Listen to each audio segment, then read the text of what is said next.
Hello, কেমন আছো সবাই? আমি সৃজিতা। বিউটি ম্যাজিকে তোমাদের সবাইকে স্বাগত জানাই। আমরা কম-বেশি সবাই কিন্তু ত্বকের সমস্যায় ভুগে থাকি। তার মধ্যে অন্যতম হলো রিঙ্কেলসের সমস্যা। এই সমস্যার থেকে বাঁচার জন্য আমরা নানা রকমের প্রোডাক্ট ইউজ করে থাকি। কিন্তু আজ আমি তোমাদের খুব সহজ উপায়ে একটা ঘরোয়া পদ্ধতি বলবো, যেটাতে তোমরা এই রিঙ্কেলসের হাত থেকে খুব সহজে মুক্তি পেতে পারো। এর জন্য ভিডিওটাকে কিন্তু স্কিপ করলে চলবে না। জানার জন্য পুরো ভিডিওটা কিন্তু দেখতে হবে। তাহলে চলো শুরু করা যাক, কিভাবে আমরা বাড়িতে এই রিঙ্কেলসের হাত থেকে বাঁচতে পারি। আমরা যারা রোজ বাইরে বেরোই তাদের ক্ষেত্রে এই সমস্যা খুব তাড়াতাড়ি দেখা যায়। চামড়া কুঁচকে যাওয়া, চামড়াটা আমাদের স্কিনটা ড্রাই হয়ে যাওয়া। এর জন্য আমাদের প্রথমেই নিয়ে নিতে হবে কলা। কলা কিন্তু খুব ভালো একটা জিনিস, যেটা আমাদের স্কিনকে হাইড্রেট রাখতে সাহায্য করে।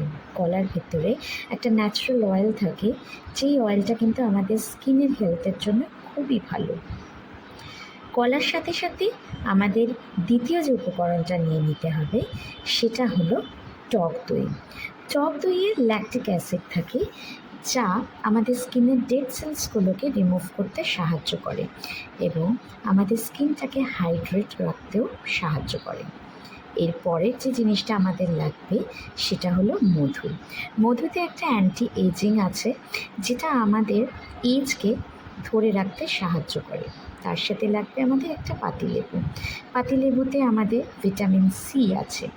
এবার একটা পাত্রে অর্ধেক কলা, 1 ছোটো চামচ মধু এবং 1 ছোটো চামচ পাতিলেবুর রস, 1 ছোটো চামচ টক দই নিয়ে খুব ভালো করে এই মিশ্রণটাকে মিশিয়ে নিতে হবে।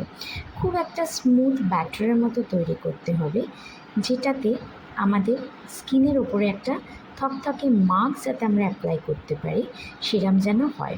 এই পেস্টটা তৈরি করে নেওয়ার পরে আমরা এটাকে মুখে 15 মিনিটের জন্য লাগিয়ে রাখবো। 15 মিনিট পরে মুখটাকে লিউকওয়ার্ম ওয়াটার বা ঈশাতোষ্ণ গরম জল দিয়ে ভালোভাবে ধুয়ে নেব। এই প্যাকটা যদি সপ্তাহে আমরা 4 বার ব্যবহার করি, তাহলে খুব সহজে রিঙ্কেলসের হাত থেকে আমরা মুক্তি পেতে পারবো। যদি ভিডিওটা ভালো লেগে থাকে তাহলে সাবস্ক্রাইব করো, লাইক করো এবং আমার সাথে থেকো। Thank you.